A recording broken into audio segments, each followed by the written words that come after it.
Hey guys, welcome back to Peak Time Learners. ഈ വീഡിയോയിൽ CUSAT MCA and MSc entrance എക്സാമിനേഷൻ്റെ details share ചെയ്യാം. ഈ ഒരു വീഡിയോയിൽ ഈ MCA ആൻഡ് MSc എൻട്രൻസ് എക്സാമിൻ്റെ എലിജിബിലിറ്റി, എക്സാം പാറ്റേൺ, പിന്നെ ആപ്ലിക്കേഷൻ ഫീസ്, AIQ, പിന്നെ CUET, PG ഡീറ്റെയിൽസ്, പിന്നെ ഇതിന് എങ്ങനെ അപ്ലൈ ചെയ്യാം, ഈ ഡീറ്റെയിൽസ് ആണ് ഈ ഒരു വീഡിയോയിൽ കവർ ചെയ്യാൻ പോകുന്നത്. കുസാറ്റിൽ രണ്ട് ടൈപ്സ് ഓഫ് MCA സീറ്റ്സ് ആണ് വരുന്നത്. ഒന്ന് MCA റെഗുലറും വേറെ ഒരെണ്ണം MCA കോസ്റ്റ് ഷെയറിംഗ് ആണ്. ആൻഡ് ഇതിൽ MCA റെഗുലർ വരുന്നത് department of computer application campus 1 ആണ്. അതിൽ 29 സീറ്റ്സും പ്ലസ് 1 സ്പോൺസർഡ് സീറ്റ് ഉണ്ട്. പിന്നെ സെക്കൻഡ് ക്യാമ്പസ് എന്ന് പറയുന്നത് Cochin university of engineering CUCEK ആണ്. അതാണ് ക്യാമ്പസ് 2. അതിലും 29 സീറ്റ്സ് പ്ലസ് 1 സ്പോൺസർഡ് സീറ്റ് ആണ് വരുന്നത് ഫോർ MCA റെഗുലർ. ഇനി MCA കോസ്റ്റ് ഷെയറിംഗ് എടുക്കുമ്പോൾ സെയിം ആണ്, രണ്ട് ക്യാമ്പസിലായിട്ടാണ് വരുന്നത്. ഡിപ്പാർട്ട്മെന്റ് ഓഫ് കമ്പ്യൂട്ടർ ആപ്ലിക്കേഷൻ അതിൽ 29 സീറ്റ്സ് പ്ലസ് 1 സ്പോൺസർഡ് സീറ്റ് ഉണ്ട്. ആൻഡ് ഈ 29 സീറ്റിൽ 2 NRI സീറ്റ് ഇൻക്ലൂഡഡ് ആണ്. ഇനി അതേപോലെ സെക്കൻഡ് ഇതിലും കൊച്ചിൻ യൂണിവേഴ്സിറ്റി ഓഫ് എഞ്ചിനീയറിംഗ് അതിലും 29 സീറ്റ്സ് പ്ലസ് 1 സ്പോൺസർഡ് സീറ്റ് ആണ്. ആ 29 സീറ്റ്സിൽ 2 NRI സീറ്റ്സ് ഇൻക്ലൂഡ് ചെയ്തിട്ടുണ്ട്. ഇനി ഇതിൻ്റെ എലിജിബിലിറ്റി നോക്കാം. കാൻഡിഡേറ്റ്സ് BCA, BTech അല്ലെങ്കിൽ BE പാസ്സായിരിക്കണം. അതല്ലെങ്കിൽ BSc, BCom, BA, BVoc ഇതുപോലത്തെ ഡിഗ്രിയും അവർ എടുത്തിരിക്കാം. ആൻഡ് ഈ ഡിഗ്രീസ് ആണെങ്കിൽ 10th അല്ലെങ്കിൽ 12th ലെവലിൽ മാത്തമാറ്റിക്സ് വേണം, അല്ലെങ്കിൽ അവരുടെ ആ ഒരു UG ജേർണിയിൽ മാത്തമാറ്റിക്സ് എടുത്തിരിക്കണം. പിന്നെ മിനിമം മാർക്സ് എന്ന് പറയുന്നത് 50% ആണ്. ആൻഡ് ഇതിൽ SC, ST, SCBC കാൻഡിഡേറ്റ്സിന് റിലാക്സേഷൻ ഉണ്ട്. ഇപ്പോൾ കേരള SC, ST സ്റ്റുഡൻസ് ആണെങ്കിൽ അവർക്ക് ആ ക്വാളിഫയിങ് എക്സാമിൻ്റെ മിനിമം പാസ് മാർക്ക് കിട്ടിയിരുന്നാൽ മതി. ആൻഡ് SCBC സ്റ്റുഡൻസ് ആണെങ്കിൽ 5% അവർക്ക് റിലാക്സേഷൻ കിട്ടും ഫ്രം മിനിമം പാസ് മാർക്ക്. ഇനി ഇതിൻ്റെ എൻട്രൻസ് എക്സാം പാറ്റേൺ നോക്കാം. ഈ MCA എൻട്രൻസിൻ്റെ ടെസ്റ്റ് കോഡ് എന്ന് പറയുന്നത് 501 ആണ്. ആൻഡ് ഇതിന് അഡ്മിഷൻ നടക്കുന്നത് കുസാറ്റ് കാറ്റ് എക്സാം വഴിയാണ്. ആൻഡ് ഇതൊരു കമ്പ്യൂട്ടർ ബേസ്ഡ് എക്സാം ആണ്. ഇതിൽ ടോട്ടൽ 150 ഒബ്ജക്റ്റീവ് ടൈപ്പ് ക്വസ്റ്റ്യൻസ് ആണ് വരുന്നത്. ആൻഡ് ഇതിൽ ആപ്റ്റിറ്റ്യൂഡ് ആണ് വരുന്നത് ഫോർ MCA പ്രോഗ്രാംസ്.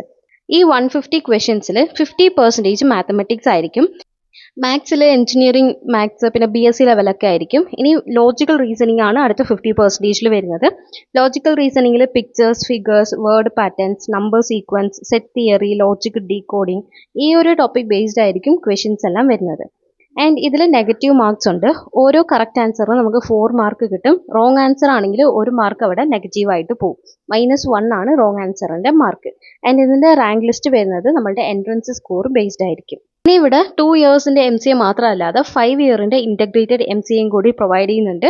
ആൻഡ് ഇതിൻ്റെ ഡ്യൂറേഷൻ 5 ഇയേഴ്സ് ആണ്. ഇതിൽ UG പ്ലസ് PG ആയിരിക്കും വരുന്നത്. ആൻഡ് ഇതിനും കുസാറ്റ് കാറ്റ് എക്സാം വഴി നമുക്ക് അഡ്മിഷൻ എടുക്കാൻ പറ്റും. എൻട്രൻസ് ബേസ്ഡ് സെലക്ഷൻ ആണ്. ഇതിൻ്റെ ടെസ്റ്റ് കോഡ് 101 ആണ്. ആൻഡ് ഇതിൻ്റെ എലിജിബിലിറ്റി എന്ന് പറയുമ്പോൾ +2 ലെവലിൽ പാസ്സായിരിക്കണം.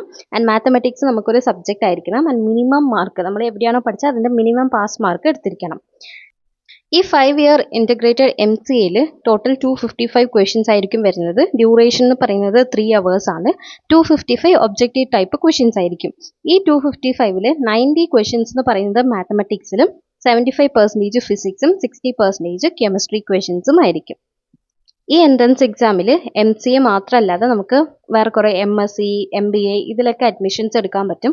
ഇവിടെ പ്രൊവൈഡ് ചെയ്യുന്ന മേജർ ആയിട്ടുള്ള MSc കോഴ്സസ് മാത്രം പറയാം. ഫുൾ ഡീറ്റെയിൽഡ് ആയിട്ടുള്ള MSc ലിസ്റ്റൊക്കെ പ്രോസ്പെക്ട്സിൽ തന്നെ ഉണ്ട്. അപ്പോൾ മേജർ ആയിട്ട് വരുന്ന MSc കോഴ്സസ് ആണ് MSc mathematics, MSc physics, MSc chemistry, MSc statistics, MSc computer science in AI, MSc computer science in data science, MSc biotechnology, MSc microbiology, MSc marine biology, MSc econometrics and financial technology. ഇതൊക്കെയാണ് മേജറായിട്ട് വരുന്ന MSc courses. ഇനി ഇതിൻ്റെ admission process എന്ന് പറയുന്നത് common ആയിട്ട് ഒരു exam കാണും. And അതിൽ ഓരോ സബ്ജക്റ്റ് അല്ലെങ്കിൽ ഓരോ ഫീൽഡിനും ഓരോ ടെസ്റ്റ് കോഡാണുള്ളത്. അപ്പോൾ നിങ്ങൾ അപ്ലൈ ചെയ്യുമ്പോൾ തന്നെ ആ ടെസ്റ്റ് കോഡ് ഒന്ന് നോട്ട് ചെയ്ത് വെക്കണം.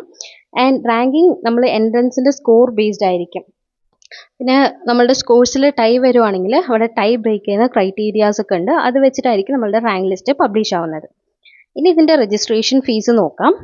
ജനറൽ കാറ്റഗറി സ്റ്റുഡൻസ് ആണെങ്കിൽ 1500 ആണ്. പിന്നെ കേരള SC, ST സ്റ്റുഡൻസ് ആണെങ്കിൽ 700 rupees ആണ് എക്സാം രജിസ്ട്രേഷൻ ഫീസ് ആയിട്ട് വരുന്നത്. ആൻഡ് ഈ ഒരു ഫീസിൽ നിങ്ങൾക്ക് 2 എക്സാംസ് എഴുതാൻ പറ്റും. If you are interested in MCA and MSc നിങ്ങൾക്ക് ഇത് രണ്ടും കൂടെ ഈ ഒരു ഫീസിൽ എഴുതാൻ പറ്റും. ആൻഡ് അതിൽ കൂടുതൽ നിങ്ങൾക്ക് എക്സാംസ് എഴുതണമെങ്കിൽ 2ൽ കൂടുതൽ പേപ്പേഴ്സ് നിങ്ങൾക്ക് ട്രൈ ചെയ്യണമെങ്കിൽ ഓരോ പേപ്പറിനും എക്സ്ട്രാ എമൗണ്ട് വരും. ഇപ്പോൾ ജനറൽ കാറ്റഗറി സ്റ്റുഡൻസ് ആണെങ്കിൽ ഓരോ അഡീഷണൽ ടെസ്റ്റിനും 500 റുപ്പീസ് ആണ്. SC/ST സ്റ്റുഡൻസ് ആണെങ്കിൽ ഓരോ അഡീഷണൽ ടെസ്റ്റിനും 250 റുപ്പീസ് ആണ് വരുന്നത്. NRI അല്ലെങ്കിൽ ഗൾഫ് വർക്കേഴ്സിൻ്റെ ചിൽഡ്രൻ ആണെങ്കിൽ 6500 ആണ് രജിസ്ട്രേഷൻ ഫീസ്. ഇൻ്റർനാഷണൽ കാൻഡിഡേറ്റ്സ് ആണെങ്കിൽ $110 ആണ് വരുന്നത്. ഇതിന് നിങ്ങൾ ഡയറക്റ്റ് ആയിട്ട് കുസാറ്റിൻ്റെ ഒഫീഷ്യൽ വെബ്സൈറ്റിൽ തന്നെ അപ്ലൈ ചെയ്യാം. അപ്ലൈ ചെയ്യാനുള്ള ലിങ്ക് ഡിസ്ക്രിപ്ഷനിൽ കൊടുത്തിട്ടുണ്ട്. അത് യൂസ് ആക്കിയിട്ട് നിങ്ങൾക്ക് അപ്ലൈ ചെയ്യാൻ പറ്റും. ഇനി ഇതിന് നമ്മൾ അപ്ലൈ ചെയ്യുമ്പോൾ നമുക്ക് 9 ഡിഫറെൻറ്റ് സ്റ്റെപ്സ് ആണുള്ളത്. ഫസ്റ്റ് വൺ എന്ന് പറയുന്നത് OTP വെരിഫിക്കേഷൻ ആയിരിക്കും. ബേസിക് ഡീറ്റെയിൽസ് കൊടുത്തിട്ട് നമുക്ക് OTP വരും, അത് വെച്ചിട്ട് വെരിഫൈ ചെയ്ത് കയറാം.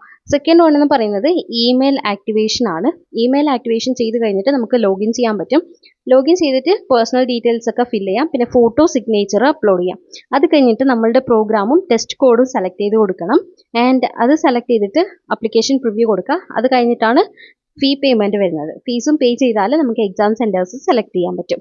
ഇതാണ് ഇതിൻ്റെ ആപ്ലിക്കേഷൻ പ്രൊസീജിയർ.